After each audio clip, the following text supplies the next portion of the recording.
Bonjour à tous. Aujourd'hui, on va parler d'Étienne de la Boétie. La Boétie est un homme de lettres français du XVIe siècle. Il appartient au mouvement de l'humanisme et il est principalement connu pour un texte dont vous connaissez probablement le titre, qui s'intitule « Le discours de la servitude volontaire », un texte écrit aux alentours de 1546 et publié une trentaine d'années plus tard.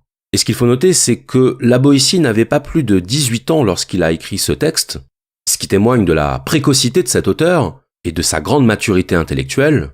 D'ailleurs, certains commentateurs n'ont pas hésité à définir la Boétie comme un Rimbaud de la pensée. Vous savez que Rimbaud a écrit son œuvre poétique entre 16 et 18 ans, et qu'il est mort très jeune, à 37 ans. La Boétie, quant à lui, étant mort à 32 ans. Il se trouve que c'est ce discours de la servitude volontaire qui a déclenché la célèbre amitié entre la Boétie et Montaigne, puisqu'après avoir lu ce texte, Montaigne voulut rencontrer son auteur, et il est vrai que Montaigne et la Boétie partageaient une clairvoyance, une subtilité et une finesse d'analyse qui ne pouvaient que les réunir. Et donc, le discours de la servitude volontaire fut la seule véritable œuvre écrite de la Boétie, et il s'agit d'un ouvrage qui a particulièrement marqué les esprits, un ouvrage extrêmement bref, qui se lit en à peine 1 heure, et qui constitue un réquisitoire contre le pouvoir absolu. C'est un texte d'une grande radicalité qui n'a rien à envier au texte anarchiste du XIXe siècle. Et même si au XVIe siècle, l'anarchisme à proprement parler n'existe pas, on peut voir dans le discours de la servitude volontaire une forme de proto-anarchisme dont les courants libertaires modernes se sont grandement inspirés.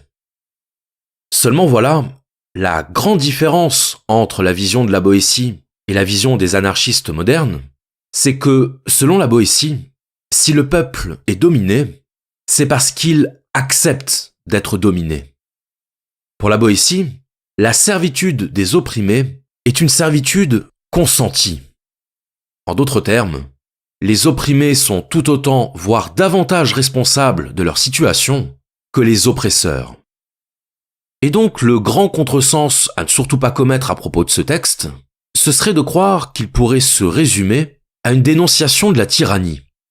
Mais en résumant le discours de la servitude volontaire à une dénonciation de la tyrannie, on passe à côté du message véritable de ce texte.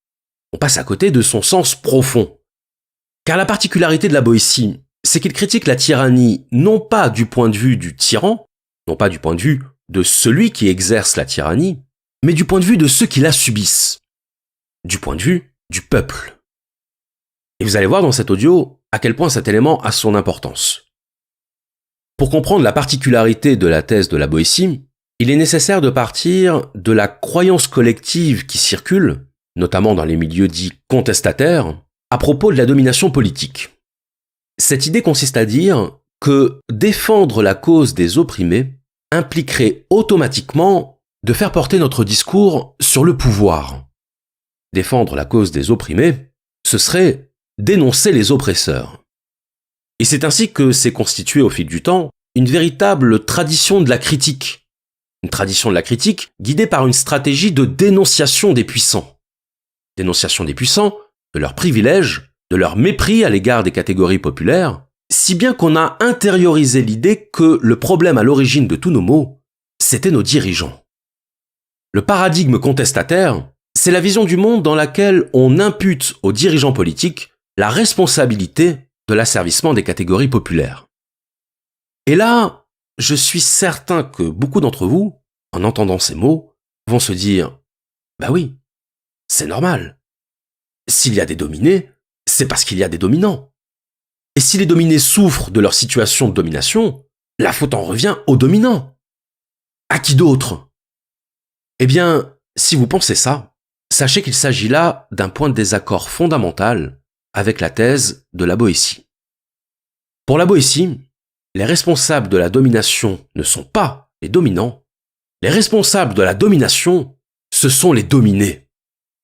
En d'autres termes, le problème de la domination, c'est nous. Alors voilà une allégation qui ne fait pas du tout plaisir à entendre. Et qui fait d'autant moins plaisir à entendre que nous sommes conditionnés à ne pas vouloir l'entendre. Nous ne sommes pas conditionnés à vouloir entendre que la responsabilité de la domination revient au dominé. Nous sommes au contraire conditionnés à penser que si nous sommes dominés, c'est de la faute du dominant. Et que s'auto-attribuer la responsabilité de notre domination, c'est ajouter l'injure à l'injustice. Et c'est la raison pour laquelle le discours de la servitude volontaire est un texte choc. Un texte radical, au sens étymologique, radical signifiant qui prend les choses à la racine. Et la racine, c'est ce qui est enfoui dans les profondeurs. Or, il est enfoui dans les profondeurs de notre esprit une croyance indéracinable dans la responsabilité des dirigeants de la domination des opprimés. Ce qu'accomplit la Boétie dans son discours, ce n'est rien moins que le déracinement de cette croyance originelle. Et donc, si on veut comprendre la démarche de la Boétie, il faut comprendre que, contrairement à la plupart des porte-paroles des opprimés, la Boétie ne cherche pas un objet de complainte. Il ne cherche pas un coupable extérieur. Parce que reprocher à l'oppresseur d'être un oppresseur, ça ne fait pas avancer la cause des opprimés. Et parce qu'il ne dépend pas de nous que le pouvoir veuille nous opprimer. Ce qui dépend de nous, c'est d'accepter ou non d'être des opprimés. Et là, on retrouve en filigrane le précepte des stoïciens. Le précepte qui nous recommande de nous soucier uniquement de ce qui dépend de nous et de ne pas nous soucier de ce qui ne dépend pas de nous. Or, il ne dépend pas de nous que le pouvoir veuille nous opprimer. En revanche, il dépend entièrement de nous laisser opprimer. Alors oui, c'est très confortable d'avoir un coupable à désigner. Ça permet de se décharger de la responsabilité de la situation qu'on subit. Mais la question est-ce que c'est rendre service au peuple que de lui faire croire qu'il n'a aucune influence dans la situation qu'il subit? Est-ce que c'est rendre service au peuple que de continuer à pointer un responsable du doigt, alors même que cette condamnation n'aura aucun effet sur la situation objective du peuple? Désigner le pouvoir comme coupable de la servitude du peuple, ce n'est ni rendre service au peuple, ni lui rendre hommage. Car alors, c'est nier aux individus leur pouvoir d'autodétermination. C'est considérer les individus comme des êtres sans puissance et sans volonté. Et c'est là que se trouve la véritable injure. L'injure de l'infantilisation. L'injure de la déresponsabilisation. De la déshumanisation. Il y a donc un point de rupture absolument fondamental entre le proto-anarchisme de la Boétie et le pseudo-anarchisme démagogue et victimaire. Celui qui ôte au sujet dominé toute capacité d'autodétermination. Et qui préfère dénoncer le bafouement des droits qu'inciter à la prise en charge de soi. Parce que la Boétie n'est pas là pour dire aux méchants qu'ils sont méchants. Il est là pour dire aux victimes des méchants qu'ils ne sont pas des victimes. Que s'ils sont des victimes, c'est parce qu'ils le veulent bien. Et qu'aussi longtemps qu'ils se poseront en victimes, ils resteront des victimes. Aussi longtemps qu'ils se poseront en victimes, ils repousseront le moment de s'affranchir de leur condition de dominés. Parce que dénoncer, c'est bien beau, mais qu'est-ce que ça apporte dans les faits? À part l'autosatisfaction de se dire qu'on fait partie des opprimés, à part le confort de la bonne conscience couchée en position fétale, quelle amélioration obtient-on dans la pratique? La réponse est simple. Aucune. Et c'est là toute la quintessence du discours de la servitude volontaire, la responsabilisation. La responsabilisation des opprimés plutôt que la culpabilisation des oppresseurs. Parce qu'on aura beau retourner le problème dans tous les sens, aussi longtemps qu'on attendra des oppresseurs qu'ils cessent d'être des oppresseurs, on restera des opprimés. L'oppresseur n'est pas oppresseur par accident. Il n'est pas oppresseur involontairement. Il est oppresseur parce qu'il veut l'être. Et donc toutes les tentatives pour faire prendre conscience à l'oppresseur que ce qu'il fait est injuste n'auront aucune conséquence sinon de lui confirmer que les opprimés ne cherchent pas à se libérer. La seule conséquence de la dénonciation de l'oppresseur, c'est la confirmation du pouvoir de l'oppresseur. Et vouloir culpabiliser l'oppresseur d'être un oppresseur, c'est lui envoyer un message très clair. C'est lui dire qu'il a gagné. La réalité, selon la Boétie, c'est que si nous sommes dans un état de servitude, c'est parce que nous consentons à l'être. Si nous sommes esclaves, c'est parce que nous voulons être esclaves. Vouloir être esclave, ça ne veut pas forcément dire le vouloir consciemment. On peut vouloir quelque chose sans admettre qu'on le veut, sans l'assumer.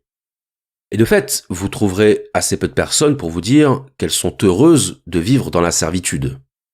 L'expression de servitude volontaire sonne évidemment comme un oxymore. Et pour bien comprendre le propos de la Boétie, il est indispensable de préciser ce qu'est la servitude volontaire et ce qu'elle n'est pas. La notion de servitude volontaire ne renvoie pas à la psychologie du syndrome de Stockholm. Le syndrome de Stockholm correspondant à l'attachement de la victime à son oppresseur, plus précisément à la sympathie consciente de l'otage pour son geôlier. La servitude volontaire dont parle la Boétie, ce n'est pas le désir de servitude. Mais, à bien y songer, c'est peut-être quelque chose d'encore plus grave. La servitude volontaire, c'est l'abandon de sa liberté en échange d'un confort psychologique. La servitude volontaire, c'est trouver un intérêt à se soumettre. Et il y a plusieurs intérêts à se soumettre au pouvoir. Le premier intérêt, c'est ce qu'on pourrait appeler l'intérêt pratique, et que la Boétie appelle l'habitude. Pour la Boétie, la première cause de la servitude, c'est l'habitude. C'est parce que nous sommes éduqués à l'obéissance que la servitude est devenue pour nous une sorte de seconde nature. Autrement dit, c'est la dimension culturelle de l'être humain qui lui a fait accepter la servitude comme une condition normale d'existence. L'acceptation de la servitude n'est pas liée à un tempérament naturel des hommes. La Boétie explique bien que le tempérament naturel des hommes les porte à la liberté, mais parce que nous sommes des êtres culturels, parce que nous sommes des êtres qui superposent à leur nature originelle une seconde nature, nous acceptons que notre liberté soit bridée dès lors que nous y sommes habitués depuis l'enfance. Et en expliquant la servitude par l'habitude, la Boétie va à l'encontre de l'hypothèse généralement avancée pour expliquer la soumission des hommes à l'autorité, à savoir la peur. Pour la Boétie, la peur n'est pas l'origine de la servitude. La peur serait un motif suffisant pour obéir si les dirigeants étaient nombreux et lourdement armés.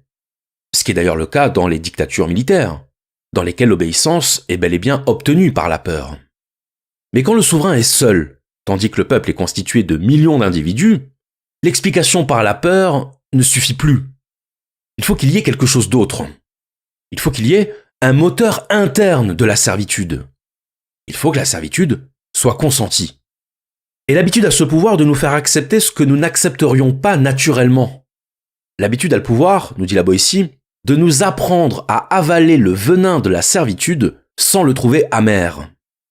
En d'autres termes, c'est la capacité d'adaptation de l'homme qui le rend enclin à accepter sa servitude. Mais il faut évidemment préciser que si l'habitude est la cause de la servitude, elle n'en devient en aucun cas une excuse. Comme il l'écrit, les années ne donnent jamais le droit de mal faire. Ce n'est pas parce que l'on a été habitué depuis l'enfance à obéir que l'obéissance devient une vertu. Ce n'est pas parce que l'on s'est habitué à ce que notre liberté soit bridée que l'on a raison de laisser notre liberté être bridée. Le deuxième intérêt à la soumission au pouvoir, c'est celui que j'évoquais précédemment, à savoir l'intérêt psychologique. Autrement dit, le confort intellectuel de pouvoir se positionner en victime de l'oppression, et ainsi d'avoir à sa disposition un coupable à désigner. Avoir un coupable à désigner, c'est ne plus porter le poids de la responsabilité de notre condition. C'est avoir entre les mains un joker de libération mentale. Parce qu'avoir un coupable à désigner nous dispense d'avoir à sortir de notre condition de victime. Et on peut alors convertir notre passivité pratique en gratification symbolique. Puisqu'être victime, c'est se rendre disponible à l'attention et à la compassion d'autrui. Se positionner en victime, c'est se dispenser d'avoir à mettre en œuvre des solutions pour sortir de sa condition de victime. Et on peut construire un barrage anti-solution autour de soi pour se garantir le maintien dans notre situation de victime. Comme on peut se plaindre de ce qu'on subit, non pas pour trouver le moyen de ne plus le subir, mais pour le soulagement que procure le fait de le faire savoir. Pointer la culpabilité sur les oppresseurs de notre liberté, c'est admettre que notre liberté dépend du bon vouloir de notre oppresseur. C'est donc reconnaître la supériorité de notre oppresseur sur nous. C'est donc valider le rapport de domination dont on est la victime. Et sur le plan psychologique, le sentiment de bonne conscience que produit la soumission à l'oppresseur peut conduire à vouloir que ce rapport de domination perdure. Et alors, l'intérêt psychologique peut se prolonger en un troisième intérêt, à savoir l'intérêt intellectuel, voire philosophique, et qui consiste dans la délimitation du monde en deux catégories, les gentils et les méchants, les bons et les mauvais, les faibles et les forts. Or, dans l'imaginaire collectif, appartenir au camp des faibles, c'est appartenir au camp des gentils. La littérature romanesque et le cinéma sont structurés par cette ligne médiatrice, cette vision dichotomique entre les forces du bien et les forces du mal. Et vous remarquerez qu'en général, la force est du côté des méchants. Et les gentils doivent souvent s'unir ou faire preuve de ruse pour triompher des forces du mal. Même si, dans les faits, il n'y a qu'au cinéma que les gentils gagnent à la fin. Ainsi, la force est vue comme l'attribut des méchants. La force est vue comme quelque chose qu'il faut condamner. Et c'est d'ailleurs ça qui conditionne notre conception de la domination politique. Les forts sont les méchants justement parce qu'ils sont les forts. Et les faibles sont les gentils justement parce qu'ils sont les faibles.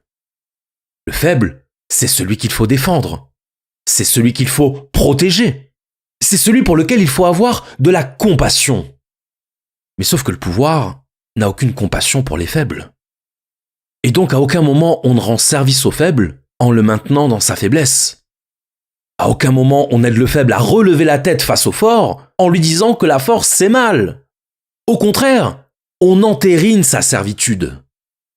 Parce que si la domination est le résultat d'un rapport de force entre un fort et un faible, justifier la faiblesse, c'est se faire le complice du fort.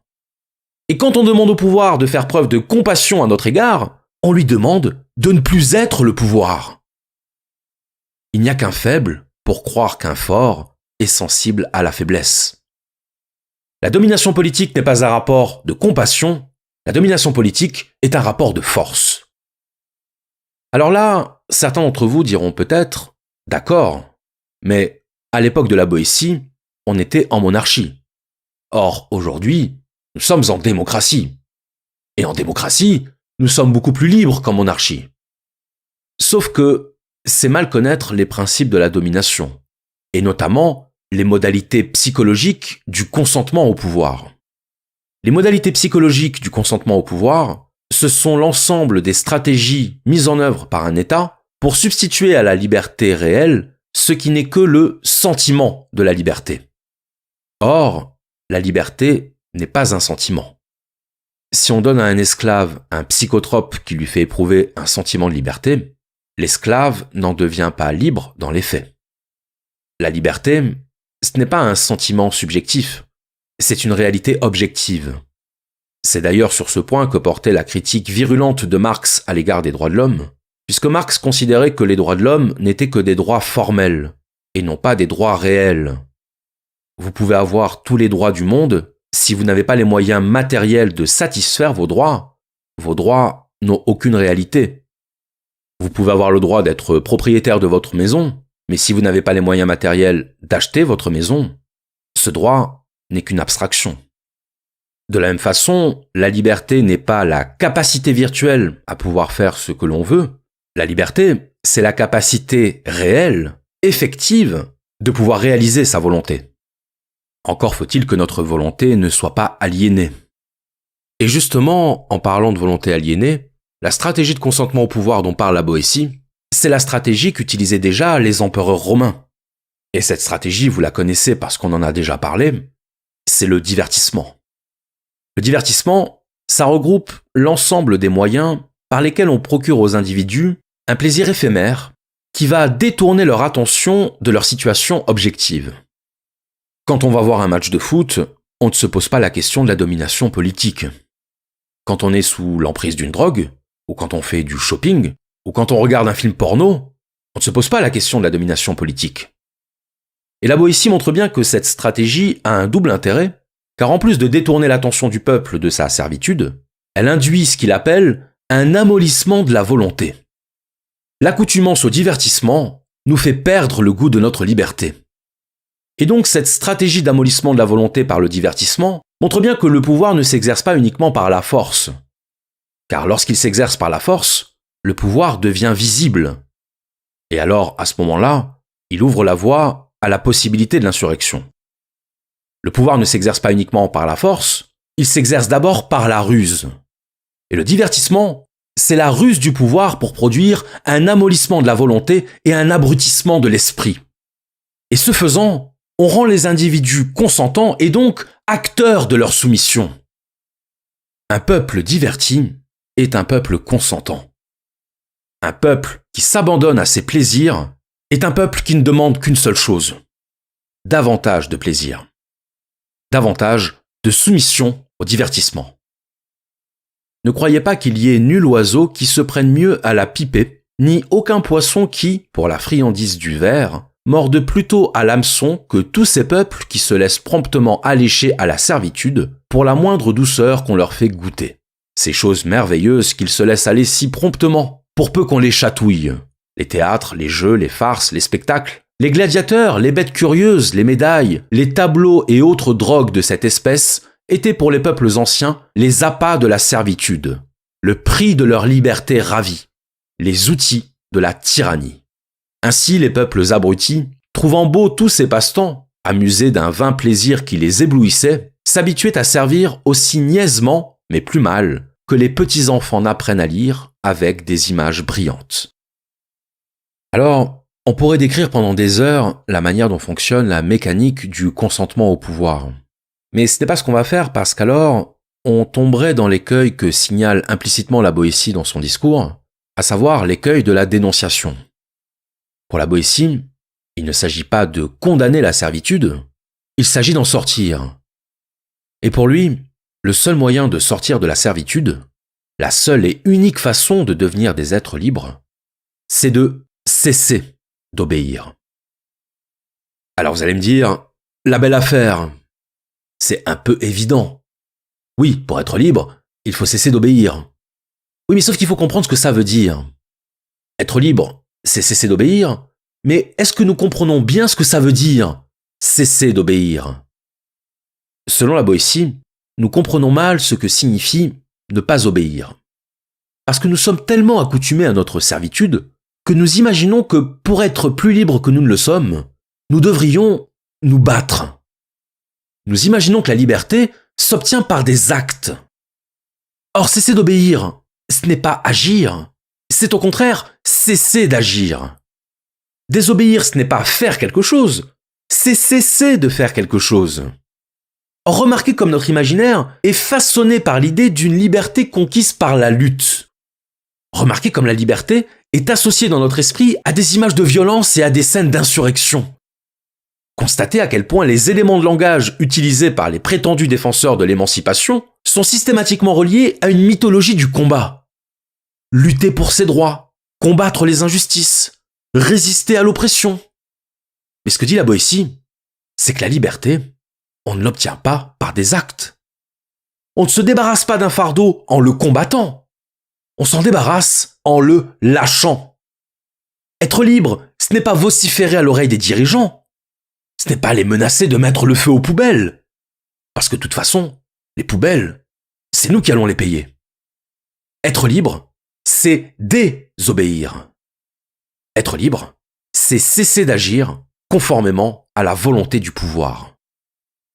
Et c'est ça qui fait dire à la Boétie que dès lors qu'on cesse d'obéir au pouvoir, sans violence, sans agressivité, juste cesser d'agir selon sa volonté, alors le pouvoir est nu.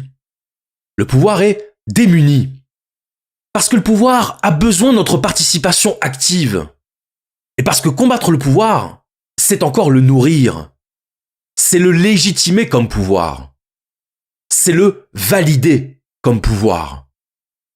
Combattre le pouvoir, c'est se placer dans la situation de l'opprimé qui réclame au pouvoir les miettes de sa liberté. Le pouvoir ne peut opprimer que des opprimés consentants.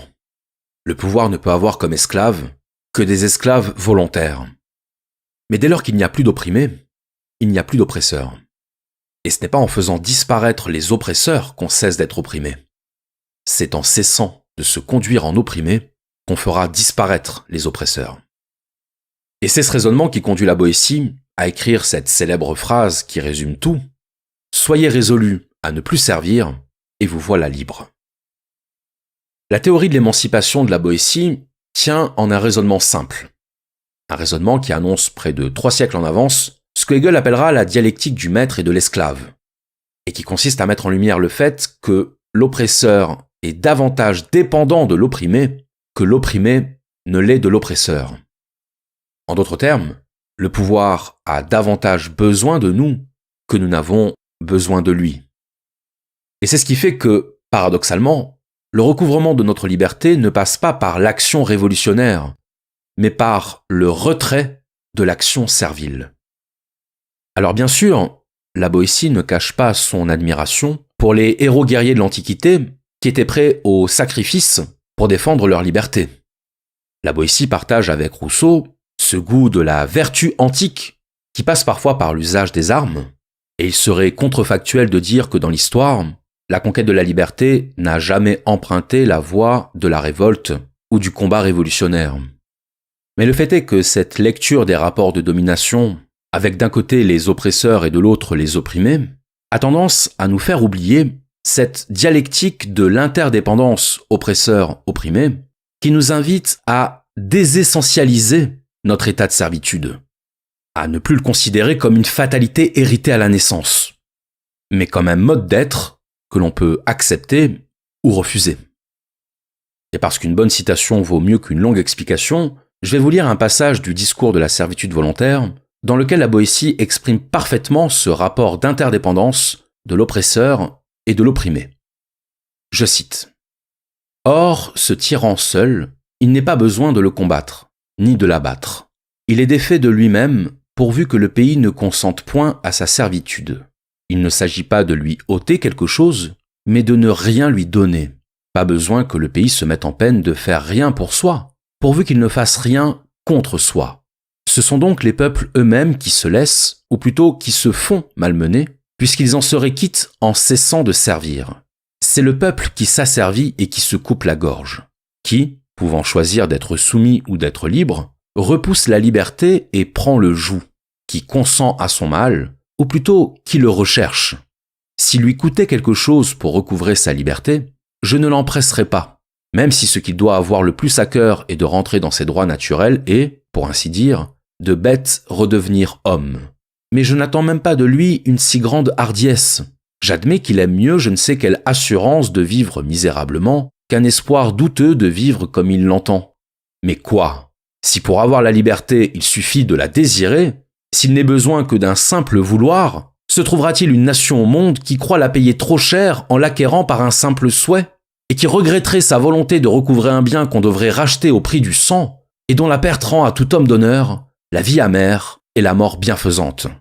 Certes, comme le feu d'une petite étincelle grandit et se renforce toujours, et plus il trouve de bois à brûler, plus il en dévore, mais se consume et finit par s'éteindre de lui-même quand on cesse de l'alimenter, de même, plus les tyrans pillent, plus ils exigent. Plus ils ruinent et détruisent, plus on leur fournit, plus on les sert. Ils se fortifient d'autant, deviennent de plus en plus frais et dispos pour tout anéantir et tout détruire. Mais si on ne leur fournit rien, si on ne leur obéit pas, sans les combattre, sans les frapper, ils restent nus et défaits et ne sont plus rien. De même que la branche, n'ayant plus de suc ni d'aliment à sa racine, devient sèche et morte. Ce que prône la Boétie, c'est la réappropriation par le peuple de la force. Non pas de la force comme violence, non pas de la force comme agressivité, de la force comme résolution, de la force comme fermeté de l'âme, de la force comme capacité à simplement dire non. Pas à s'énerver, pas à crier ou à gesticuler dans tous les sens, juste dire non. Quand la Boétie réintroduit la notion de force dans son discours, il ne fait en réalité que réintroduire la pièce maîtresse des rapports de domination politique. Et si cette idée dérange nos esprits, c'est parce qu'elle est un coup de réalisme dans le visage de l'idéalisme. Rappelez-vous, dans l'épisode sur le pragmatisme de William James, on avait parlé de cette tendance naturelle à admirer l'idéal, à admirer l'abstraction. L'idéalisme, c'est notre désir de nous réfugier dans la perfection de l'idéal et de fuir la réalité parce qu'elle ne nous semble pas digne d'admiration. Au réalisme des rapports de force, nous préférons l'élégance de la formule sur tableau noir. Sauf que la réalité n'est pas un tableau noir. Le problème du peuple qui se plaint de sa servitude, c'est son absence de réalisme. C'est son absence de pragmatisme. C'est cet idéalisme qui conduit à croire qu'il suffirait d'informer les dirigeants qu'ils asservissent le peuple pour qu'aussitôt ils cessent de l'asservir. Ou qu'il faudrait théoriser un modèle politique juste et vertueux pour qu'aussitôt les dirigeants se mettent à l'appliquer. Mais enfin, vous pouvez dessiner le plus beau modèle politique sur un tableau noir. Tant que vous n'avez pas le pouvoir, votre modèle politique, ce n'est qu'un dessin. Se demander ce que serait le système politique idéal, alors même que le pouvoir d'imposer ce modèle est égal à 0, ça n'a aucun intérêt. Parce que votre système politique idéal, le pouvoir s'en fiche complètement.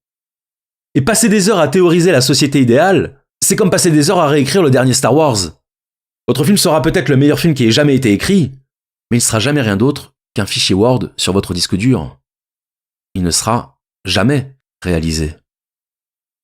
La Boétie n'a que 16 ans lorsqu'il écrit son discours de la servitude volontaire, et pourtant, peut-être parce qu'il a lu les Anciens et Machiavel, il ne se fait aucune illusion sur la réalité du pouvoir politique.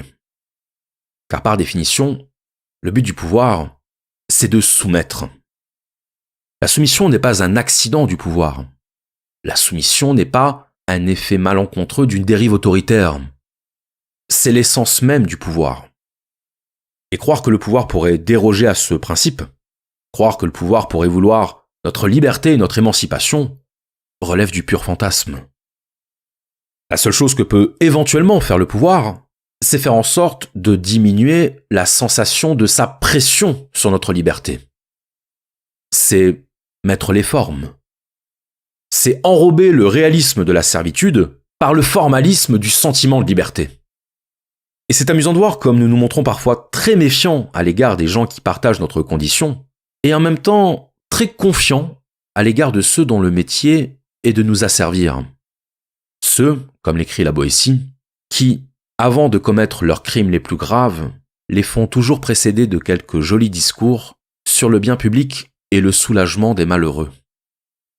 Le tyran n'est pas quelqu'un qui ignore qu'il est un tyran. Le pouvoir n'ignore pas qu'il est le pouvoir. Il est conscient de lui-même. Et il n'attend pas qu'on lui signifie qu'il est le pouvoir pour renoncer à l'être. Le pouvoir, c'est une bataille de force, pas de concept. Et un concept n'a d'efficience que pour autant qu'il est soutenu par une puissance d'incarnation. De la même façon que la vérité existe indépendamment de nous, mais que, si nous voulons la voir triompher, si nous voulons qu'elle devienne une force d'influence matérielle, c'est à nous de l'incarner. C'est à nous de la faire advenir. Je terminerai cet audio en vous lisant un dernier extrait du discours de la servitude volontaire, un extrait qui, je pense, résume mieux que je n'aurais su le faire la vision de la Boétie. Je cite. « Pauvres gens misérables, peuples insensés, nation opiniâtre à votre mal et aveugle à votre bien, vous vous laissez enlever sous vos yeux le plus beau et le plus clair de votre revenu, vous laissez piller vos champs, voler et dépouiller vos maisons, des vieux meubles de vos ancêtres. Vous vivez de telle sorte que rien n'est plus à vous. Il semble que vous regarderiez désormais comme un grand bonheur qu'on vous laissa seulement la moitié de vos biens, de vos familles, de vos vies. Et tous ces dégâts, ces malheurs, cette ruine, ne vous viennent pas des ennemis, mais certes bien de l'ennemi, de celui-là même que vous avez fait ce qu'il est, de celui pour qui vous allez si courageusement à la guerre, et pour la grandeur duquel vous ne refusez pas de vous offrir vous-même à la mort. Ce maître n'a pourtant que 2 yeux, 2 mains, un corps, et rien de plus que n'a le dernier des habitants du nombre infini de vos villes. Ce qu'il a de plus, ce sont les moyens que vous lui fournissez pour vous détruire. D'où tire-t-il tous ces yeux qui vous épient, si ce n'est de vous? Comment a-t-il tant de mains pour vous frapper, s'il ne vous les emprunte? Les pieds dont il foule vos cités, ne sont-ils pas aussi les vôtres? A-t-il pouvoir sur vous qui ne soit de vous-même? Comment oserait-il vous assaillir s'il n'était d'intelligence avec vous? Quel mal pourrait-il vous faire si vous n'étiez les receleurs du larron qui vous pille, les complices du meurtrier qui vous tue et les traîtres de vous-même. Vous semez vos champs pour qu'il les dévaste. Vous meublez et remplissez vos maisons pour fournir ses pilleries. Vous élevez vos filles afin qu'ils puissent assouvir sa luxure. Vous nourrissez vos enfants pour qu'ils en fassent des soldats dans le meilleur des cas, pour qu'ils les mènent à la guerre, à la boucherie, qu'ils les rendent ministres de ses convoitises et exécuteurs de ses vengeances. Vous vous usez à la peine afin qu'ils puissent se mignarder dans ses délices et se vautrer dans ses sales plaisirs. Vous vous affaiblissez afin qu'ils soient plus forts et qu'ils vous tiennent plus rudement la bride plus courte. Et de tant d'indignité que les bêtes elles-mêmes ne supporteraient pas si elles les sentaient, vous pourriez vous délivrer si vous essayiez même pas de vous délivrer, seulement de le vouloir.